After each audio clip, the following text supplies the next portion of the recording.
Hello tout le monde. Aujourd'hui encore une petite balade, mais rapide, puisque je vais au bureau. Donc je vous montre un peu le quartier, pour ceux qui ne connaîtraient pas, qui auraient rejoint récemment le Twitch.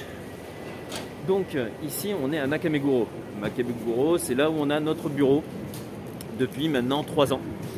Et plus pour très longtemps, puisque vu la situation actuelle, et le non-retour du tourisme et de l'ouverture des frontières, on va devoir s'en séparer malheureusement. Donc du coup là on est en train de voir pour le préavis, s'en occuper, et ainsi on va pouvoir économiser un peu sur ce loyer. De toute façon tout le monde était en télétravail, donc bon, ça change pas grand chose. Donc je vous montre un petit peu le quartier, on part de la station et on va aller jusqu'au bureau. Alors là c'est la station Nakameguro, toujours une belle lumière.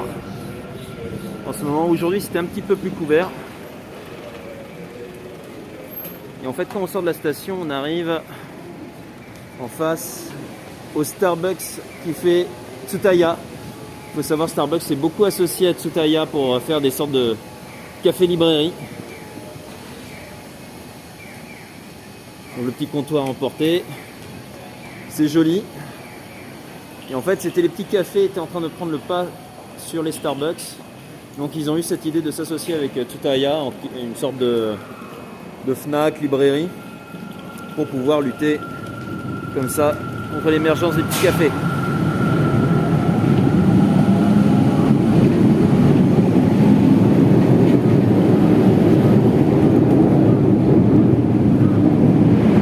Alors on pouvait trouver encore ici, là je vois qu'il n'y est plus, on pouvait trouver le Gokan Tokyo, mais il n'y est plus. Donc c'est de toute façon, comme il y a le nouveau qui est sorti, ils l'ont dégagé des rayons en attendant que le nouveau arrive. Donc du coup nous on va essayer de récupérer normalement les stocks,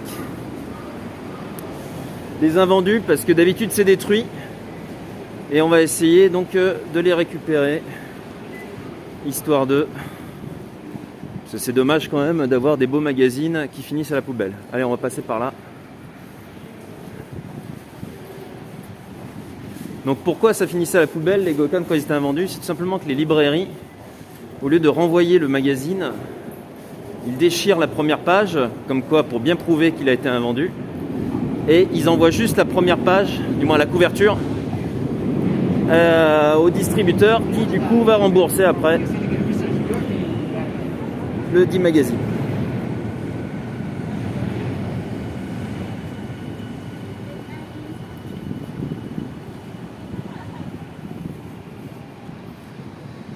Donc voilà le petit chemin que je fais tous les jours. Ça met à peu près 10 minutes, prenant son temps.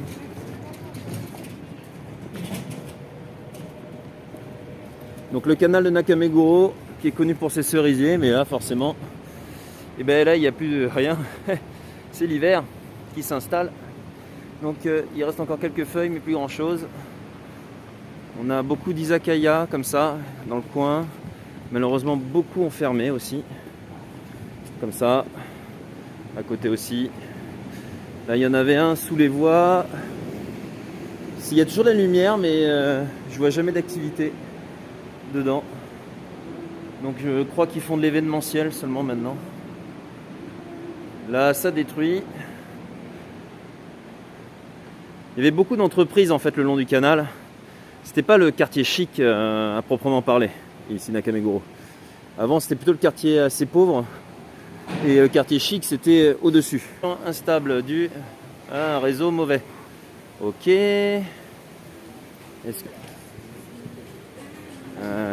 que la 4G va revenir? J'espère que l'image est quand même bonne. Décidément. Je vais peut-être vérifier un truc.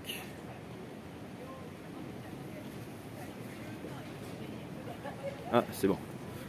Ok, c'est reparti.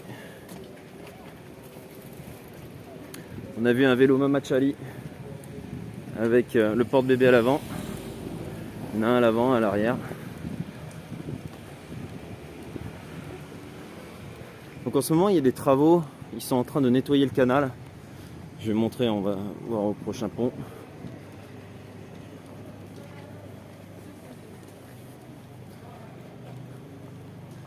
La Aesop, Aesop, je crois que c'est une marque française, parfum. Petits accueillis à côté. Donc il y a beaucoup de gens qui se baladent ici. Il y a beaucoup de jeunes filles parce qu'il y a le conservatoire de musique qui est juste derrière. Et il y a aussi une école d'infirmières. Donc du coup, il y a beaucoup de jeunes qui traînent dans le coin. Ce qui fait une bonne ambiance.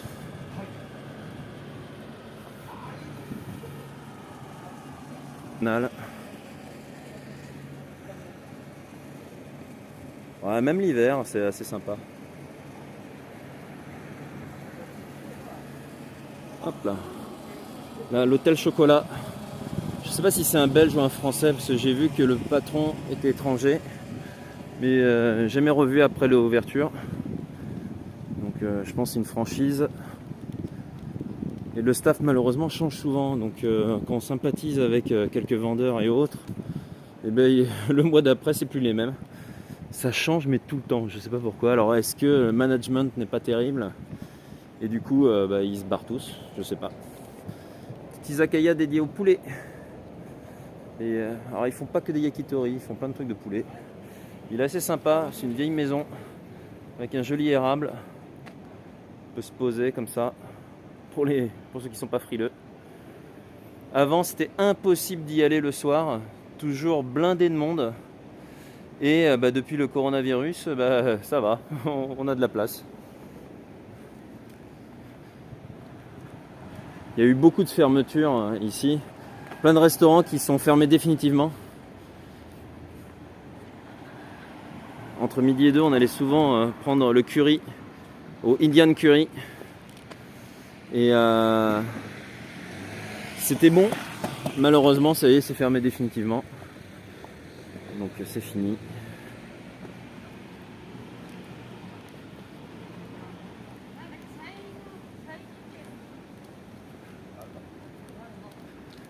Bon, après là c'est sympa, il y a quelques boutiques.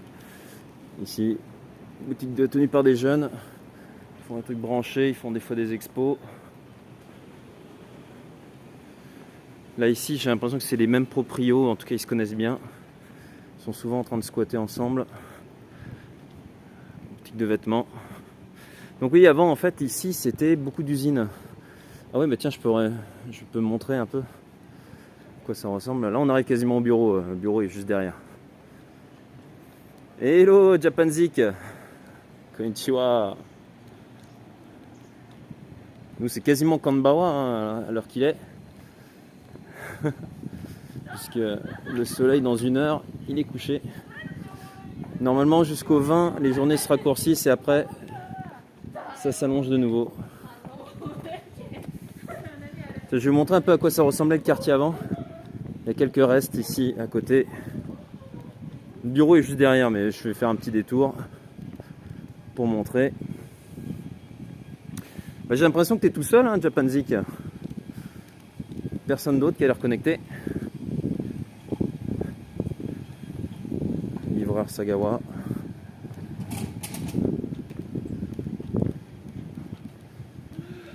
En tout cas j'espère que tout le monde dis-moi que tout le monde, vu que tu es tout seul, que tu as passé une très bonne nuit. Qu'il n'y a que des bonnes nouvelles aujourd'hui. Le coronavirus a disparu. C'est la nouvelle du jour. Pour moi, c'est Ohio. Il est tôt. Tiens. Alors, tu vois, pour toi, c'est le live, il est que pour toi. Tu as un live privé. Donc ça, avant, c'était un peu le quartier. Donc que des usines comme ça. Donc attends, je vais voir si elle est ouverte parce que des fois, l'entrepôt est ouvert.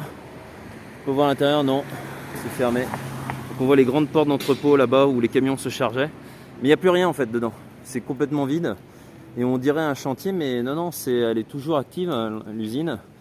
Mais c'est vide à l'intérieur. Il y a 2-3 machines. Et ça tourne au ralenti. Et les bureaux administratifs sont juste en face.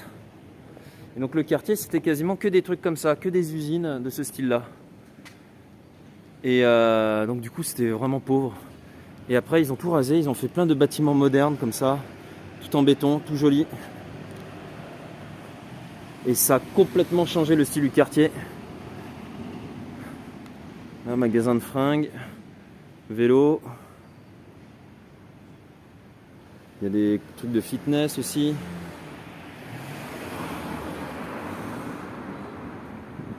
Je crois que c'est en sous-sol ici. Il y a une salle de fitness. Et donc le quartier a complètement changé de ce qu'il était avant. Ils ont construit un énorme conservatoire de musique au bout là-bas. Tout le bâtiment qui est au fond là.